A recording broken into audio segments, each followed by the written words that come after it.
ஓம் சரவணபவ. அன்பர்கள் அனைவருக்கும் ஆத்ம வணக்கங்கள். இந்த பதிவு ஏப்ரல் மாதம் நடைபெறவிருக்கும் பொதுவான பலன்களை ராசி பலனாக காணவிருக்கிறோம். இந்த ஏப்ரல் மாதத்தில் ஒரு 5 கிரகம் நம்மளுக்கு மிரட்டல் விடுத்து கொண்டிருக்குது.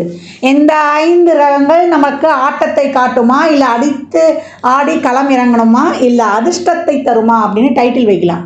ஏன்னா அந்த அளவுக்கு இந்த 5 கிரக கூட்டணி கால சக்கரத்தின் 12ஆம் இடத்தில் அமர்ந்து சூரியன், சுக்கிரன், புதன், சனி, ராகு இந்த கூட்டணி 12 ராசிக்கு எப்படிப்பட்ட பலன்களை அளிக்க இருக்குதுன்னு பார்க்க இருக்கிறோம். இதில் புதன் இந்த மாதம் 3ஆம் தேதி வக்ர நிவர்த்தி அடைஞ்சிருவார். சுக்கிரன் இந்த மாதம் 13ஆம் தேதி வக்ர நிவர்த்தி அடைஞ்சிருவார். செவ்வாய் மாத ஆரம்பத்தில் அவர் மிதுனத்தில் இருப்பார். 2ஆம் தேதியே உடனே கடகத்தில் அமர்ந்து விடுகிறார். கேது ஆஸ் யூஷுவலாக நம்மளுக்கு கன்னியில் இருக்கிறார். சந்திரன் நமக்கு மேஷத்தில் உதயமாயிடுவார் பரணியுடைய சாரத்தில். சூரியன் இந்த மாதம் 13ஆம் தேதி மேஷத்துக்கு அமர்ந்துடுவார். குரு ரிஷபத்தில் அமர்ந்திருக்கிறார். இப்போ இந்த குரு சுக்கிரன் பரிவர்த்தனை அதுவும் ஸ்ட்ராங்காக நம்மளுக்கு பலனை கொடுக்க போகுது. இந்த காலகட்டம் சூரியன் ஆத்மகாரகன் ஆன்மகாரகன் இந்த மாத பிற்பகுதியில் ஸ்தான பலம் அடைகிறார், உச்சநிலை அடைகிறார். நீ கவலைப்படாதப்பா, உன்னை நான் பார்த்துக்கிறேன்ப்பா, உனக்கு ஒன்றுன்னா ஓடியாந்துடுறேன்ப்பா அப்படின்னு நம்ம சொல்லிட்டனாலே அங்கே சூரியன் சிறப்பாக ஆக்டிவேட் ஆகிடும். ஆண் பெண் இருவருக்குமே, குறிப்பாக ஆணுக்கு சூரியன் பலமாக இருக்கணும். யார் எழுந்து நிற்கணுனாலுமே சூரியன் பலமாக இருக்கணும். உடலில் உள்ள அனைத்து எலும்புகளுக்கும் காரகன் சூரியன். அதனால் அந்த ஆன்ம காரகன் பலமாக இருக்கணும்னா அடுத்தவங்களுக்கு தைரியம் கொடுத்துட்டாலே போதும், இயல்பாக சூரியன் ஆக்டிவேஷன் ஆகிடுவார். இந்த கோள்களின் கோச்சார நிலையாலும் இந்த 5 கிரக கூட்டணி என்ன மாதிரியான செயல்பாடுகளை இந்த 12 ராசிக்கும் தரவிருக்குது என்பதை பார்க்கவிருக்கிறோம். பதிவினை முழுமையாக கேளுங்க, ஸ்கிப் பண்ணாதீங்க. இதில் சொல்லியிருக்கிற எளிமையான வழிபாடுகள், வாழ்வியல் செயல்பாடுகளை பின்பற்றி உங்கள் வாழ்வை வளமாக்கிக் கொள்ளுங்கள். துலா ராசி துலா லக்னத்திற்கான பலன்களை காணவிருக்கிறோம். இந்த ஏப்ரல் மாதம் எப்படிப்பட்ட பலாபலன்களை தரப்போகுது அப்படின்னு பார்க்கும்பொழுது ரொம்ப கவனமாக இருக்க வேண்டிய மாதம். என்னமா எங்களுக்கு ரொம்ப நல்லா இருக்குது அப்படின்னு சொன்னீங்களே, சனி பயிற்சி ஆகட்டும், ராகு கேது பயிற்சி ஆகட்டும், குரு பயிற்சி நல்லா இருக்குதுன்னு சொல்லியிருக்கிறீங்க. ஆனால் இன்னைக்கு கவனமாக இருக்கணும்னு சொல்லிட்டீங்களேன்ட்டு எல்லாருடைய ஐயமும் அதிகப்படியாக இருக்குது. காரணம் 6ஆம் இடத்தில் ஒரு 5 கிரக கூட்டணி. 6ஆம் இடம் ருண ரோக சத்துருஸ்தானத்தை தோண்டி அது உங்களுடைய தனித்திறமைகளை நிரூபிக்கும் இடம் அப்படின்னு சொல்லியாச்சு. என்னுடைய சொந்த முயற்சியால என்னுடைய ஒரு திறமையை எடுத்து நான் செயல்படுறேன். ஒரு போட்டித் தேர்வுலாம் வெற்றி பெறணும், ஒரு விளையாட்டுத் துறையில நான் சிறப்பா செயல்படணும் அப்படின்னும் போதுலாம் இந்த 6ஆம் இடம் ரொம்ப சிறப்பா இருக்கணும் அப்படின்னு சொல்லியாச்சு. அப்ப தனித்திறமையால் நீங்க வெல்ல போறீங்க அப்படின்னும் போது இந்த மாதம் உங்களை நீங்க நிறைய டெவலப் பண்ணிக்கணும். உங்களை எவ்வளவுக்கு எவ்வளவு நீங்க க்ரூம் பண்றீங்களோ அவ்வளவுக்கு அவ்வளவு வாழ்க்கையில ரொம்ப சிறப்பான ஒரு மாற்றங்களை பெறுவீங்க அப்படின்னு சொல்லலாம். ரொட்டீன் லைஃப் அதை குறிக்கிறது 6ஆம் இடம் தான் அப்படின்னு சொல்லலாம். ஒரிஜினல் கால சக்கரத்தின் 6 பார்த்தீங்கன்னா புதன் 3 6க்கு உடையவர். அந்த 3ஆம் இடத்தை நான் ரொம்ப சிறப்பா சொல்லுவேன். டானுக்கெல்லாம் தான் 3ஆம் இடம் தான் அப்படின்னு சொல்லிட்டு. ஏன்னா கர்மாவின் கர்மாஸ்தானம் 8க்கு 8ஆம் இடம். யாரும் லைஃப்ல நம்ம ஒரு 8ஆம் இடத்தை சந்திக்காமல் வாழ்க்கையில ஒரு ஏற்றம் கிடையாது. ஏன்னா 8 தடுத்து தான் அதுக்கப்புறம் நம்மளுக்கு 9 10 11 அப்படின்ற இடங்களை நம்ம சந்திக்கிறோம். நம்ம எனக்கு 8ஆம் அதிபதி திசையே வராதுமா, எனக்கு 8ஆம் இடத்துல ஒரு கிரகமும் இல்லை, நான் அந்த மாதிரிலாம் கடந்து வந்துடுவேன் அப்படின்னு யாரும் நினைச்சிடக்கூடாது. ஏன்னா ஒரிஜினல் காலச்சக்கரத்தின் 8ஆம் இடம் யாருன்னா நம்ம செவ்வாய் பகவான் தான். அதனால செவ்வாய் ஒருத்தருக்கு தசா நடத்துச்சுனாலே ரொம்ப சிறப்பாக இருந்துச்சுன்னா அந்த தசையில வாங்கக்கூடிய சொத்து அவன் வம்சாவளியே வச்சு சாப்பிடும். இதே கொஞ்சம் சரியில்லாமல் இருந்துருச்சு அப்படின்னா நமக்கு 8ஆம் இடம் ஆக்டிவேட் ஆயிடுச்சு, நம்ம கர்மா கழிய போகுது, அதை நம்ம ஃபேஸ் பண்ணுவோம். செவ்வாய் தசா புத்தி நடந்தாலே நம்மளுக்கு 8ஆம் இடம் ஆக்டிவேட் ஆயிடுச்சுன்னு பேரு. எப்போ ஒரு இடத்துல நம்ம ஆளே இல்லைன்னு காணாம போறோமோ அதுக்கப்புறம் உயிர் தெழுதல் தான் அந்த 8ஆம் இடம் அப்படின்னு சொல்லலாம். இப்ப நமக்கு நம்ம 8க்குரிய சுக்கிரனும், ஏன் இவ்வளவு விரிவா இங்க சொல்றேன்னா 8க்குரிய சுக்கிரனும் 6க்குரிய குருவும் பரிவர்த்தனை ஆயிருக்காங்க. அப்ப இந்த காலகட்டம் துலா ராசி, நான் யாருன்னே அடையாளம் தெரியல, நான் இது வரைக்கும் நான் இருக்கேனா இல்லையான்னு தெரியல, அந்த மாதிரி பலவித இக்கட்டான சூழ்நிலைகளை கடந்து வர அப்படின்னு சொன்னவங்களுக்கு எல்லாம் இந்த காலகட்டம் நீங்க எழுந்து நிற்பீங்க. அப்ப இந்த மாதம் அதற்கெல்லாம் நம்ம என்ன ப்ராசஸ் பண்ணணும் அப்படின்றத மட்டும் நீங்க சிந்தனையில் வைத்துக் கொள்ள வேண்டும். துலா ராசி லக்னக்காரர்களுக்கு ஒரு வேலையில இருக்கிறோம், அது நல்லா போகுது, ஒரு நார்மல் லைஃப் லீட் பண்றோம்னா இந்த மாசம் அப்படியே எடுத்துட்டு போயிடுங்க. ஏன்னா இடத்துல இருக்கக்கூடிய இந்த கிரக கூட்டணியால் எதிர்பாராத நம்மளுக்கு மருத்துவ செலவு நிச்சயம் ஏற்படும். ஒண்ணு அப்பா வழியில ஏற்படும், இல்ல அப்பாவால ஒரு கடன், இல்ல குடும்பத்துக்காக குடும்ப தேவைகளுக்காக ஒரு கடன் வாங்கணும் அப்படின்னு சொல்றது. அப்படி இல்ல நம்மளுக்கே தசாபுதிகள்லாம் சிறப்பு இல்லைன்னா உடல்நிலை குறைபாடு, ஸ்பைனல் கார்டு தான், பேக் பெயின். நிறைய வந்து நம்ம துளாராசி ஏற்கனவே சனி உச்சமாகக்கூடிய இடம். அப்ப வந்து என்ன இருக்கும், நோய்க்கு காரகக்காரனே வளர்த்துட்டாரு.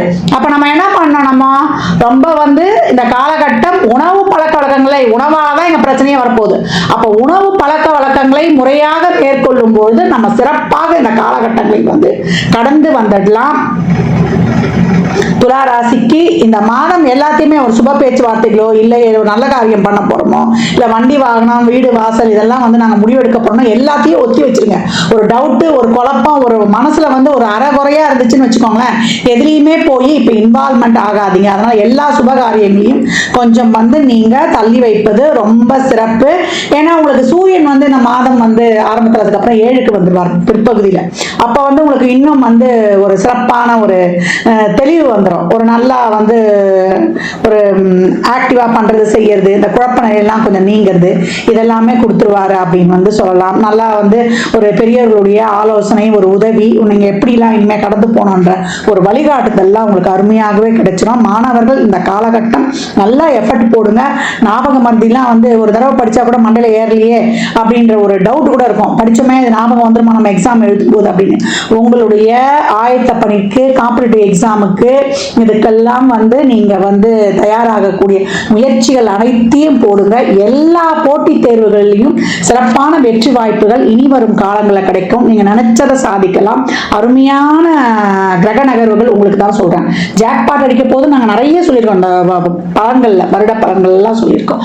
அதனால உங்க முயற்சியை தொடர்ந்து இடைவிடாது செயல்படுத்துங்கள்.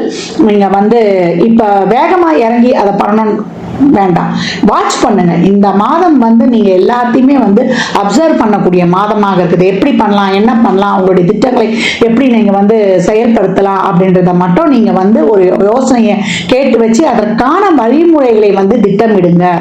மற்றபடி உங்களுக்கு இந்த காலகட்டம் அனைத்திலையும் கொஞ்சம் பொறுமை, நிதானம். ஏப்ரல் மாதத்தை பொறுத்த வரைக்கும் கொஞ்சம் பொறுமை, ஒரு சகிப்புத்தன்மை, ஒரு நிதானத்தை கடைபிடிச்சிட்டீங்கன்னா உங்களுடைய வாழ்க்கை வந்து மிக சிறப்பாக இருக்கும் அப்படின்னு வந்து சொல்லிடலாம். துலாம் இந்த மாதம் கவனம், அதிகவனம் அப்படின்னு சொல்லியாச்சு. ஆரோக்கியத்துல, உறவுகள் விஷயத்துல, பணம் கொடுக்கல் வாங்கல்ல, நம்மளுக்கு வாய் வார்த்தை ஜாமீன் போன்ற விஷயங்கள்ல எல்லாத்துலயுமே ஒரு தொழில் எடுத்துட்டு போய் திடீர்னு அவசரப்பட்டு ஒரு முதலீடு போடுறதோ இல்ல ஒரு கூட்டு தொழில் வந்து டக்குன்னு வச்சிருறதோ இதையெல்லாம் இந்த காலகட்டம் தவிர்த்து விடுவது ரொம்ப சிறப்பு. துலாம் இன்னும் அதிகப்படியான பலன்களை பெற்றுக்கொள்வதற்கு வழிபட வேண்டிய தெய்வம் யாருன்னு கேட்டீங்கன்னா குரு பகவானை வியாழந்தோறும் வழிபட்டு வரும்போது உங்களுக்கான அந்த ஒரு எண்ணம், சிந்தனைகள் இதெல்லாம் சிறப்பாக செயல்படும். உங்களுக்கான பாதையை வந்து தெளிவாக காட்டிடும் அப்படின்னு வந்து சொல்லலாம். துலா ராசியில் இருக்கக்கூடிய பெண்களாக இருந்தாலும் சரி, வயதானவர்களாக இருந்தாலும் சரி, இந்த உடல் ஆரோக்கியத்துல நான் ஏற்கனவே சொல்லியிருப்பேன், கொஞ்சம் கூடுதல் கவனம் எடுத்துக்கொள்ளுங்க அப்படின்னு சொல்லிட்டு. ஒரு சில இந்த கர்ப்பிணி பெண்களாக இருக்கிறீங்க அப்படின்றவங்க எல்லாம் கொஞ்சம் வந்து அதிக டேக்கர் தேவை. சத்துள்ள உணவுகளை இந்த காலகட்டம் எடுத்துக்கொள்ள வேண்டும். சத்து குறைபாடு இருக்குதுன்னு சொல்லிடுவாங்க. இந்த மந்த்லி இந்த வெயிட் இன்க்ரீஸ் ஆகும் இல்லையா, அதெல்லாம் இந்த காலகட்டம் வந்து ப்ராப்பரா இருக்காது அப்படின்னு சொல்லிடுவாங்க. வயதானவர்கள் பாத்ரூம் போகும்பொழுது, நம்ம ரெஸ்ட் ரூம் போகும்போதெல்லாம் ஒருத்தருடைய உதவியோட எடுத்துக்கோங்க. எல்லாம் நான் போயிடுவேன் அப்படின்ற அந்த ஒரு இந்த பெரியவங்களுக்கே ஒரு வீராப்புலாம் இருக்கும், அதெல்லாம் இப்ப வச்சுக்காதீங்க. ஒரு தேர்ட் ரவுண்ட்லாம் வந்து ஒரு 60 வயதுக்கு மேல கலந்துட்டீங்க, அந்த காலத்து மனுஷாளுக்குலாம் அந்த வைராகியம் ரொம்ப ஜாஸ்தி இருக்கும். அதே போல துலா ராசி இருக்கக்கூடியவர்கள்லாம் எப்போ சனி உங்களை பொறுத்த வரைக்கும் யோகர். அதனால வயதானவர்களை எந்த அளவுக்கு பேணி பாதுகாக்கிறீங்களோ அந்த அளவுக்கு உங்களுக்கு வந்து மிகச் சிறப்பான பலன்களை, உங்களுக்கு ஒரு கோடீஸ்வரர் ஆகணும் அப்படின்றீங்கன்னா வயதானவர்களை ஏன்னா அவங்களுக்கு கூட கொஞ்சம் ரப்சர்லாம் கொஞ்சம் இருக்கும், நம்ம ஒன்றும் பண்ண முடியாது. அவங்க பேணி பாதுகாக்க உங்க வாழ்க்கையில வந்து மிகப்பெரிய ஏற்றங்களையும் மாற்றங்களையும் கண்கூடாக காணலாம். இந்த பலன்கள்லாம் கோள்களின் கோச்சார நகர் வைத்து சொல்லப்பட்டிருக்கு. உங்க சுய ஜாதகத்துல இப்ப என்ன தசாபுதி நடக்குது, அது எதற்காக உங்களுக்கு ஊக்கப்படுத்துது, திருமணம், குழந்தை பாக்கியத்திற்கா இல்ல பொருளாதார முன்னேற்றத்திற்கா என்பதெல்லாம் உங்க சுய ஜாதகத்தை ஆய்வு செய்வதன் மூலம் மட்டுமே நாம் தெள்ள தெளிவாக அறிந்து கொள்ள முடியும். இந்த காலகட்டம் 12 ராசிகளும் இந்த அன்னதானம் பண்ணுறதை தாராளமாக பண்ணுங்கள்.